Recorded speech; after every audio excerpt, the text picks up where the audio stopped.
આ પ્રકારનું જ્યારે સાદુરૂપ સોલ્વ કરવાનું થાય ત્યારે સૌપ્રથમ 12 ગુણ્યા 12 પ્લસ 12 ભાગ્યા 0.04 ભાગ્યા 4. તો સૌપ્રથમ આ બેનો ગુણાકાર કરીએ તો 12 ગુણ્યા 12 કરીશું એટલે આવશે 144 પ્લસ 12 ભાગ્યા 0.04. તો છેદમાં મૂકીશું 0.04 અને આખા કૌંસના 12 ભાગ્યા 4.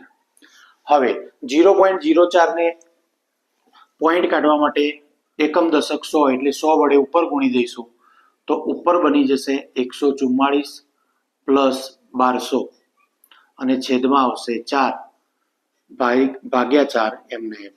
4 વડે આનો છેદ ઉડાડતા 300 આવશે, જ્યાં 144 પ્લસ 300 અને ભાગ્યા 4 એટલે કે છેદમાં 4 થઈ જશે. 300 અને 144 નો સરવાળો કરતા 444 જવાબ આવશે છેદમાં 4. તો 4 એકા 4, 4 એકા 4, 4 એકા 4 જવાબ બનશે 111. વિડીયો પસંદ આવ્યો હોય તો લાઈક, શેર, સબસ્ક્રાઇબ કરજો. Thank you.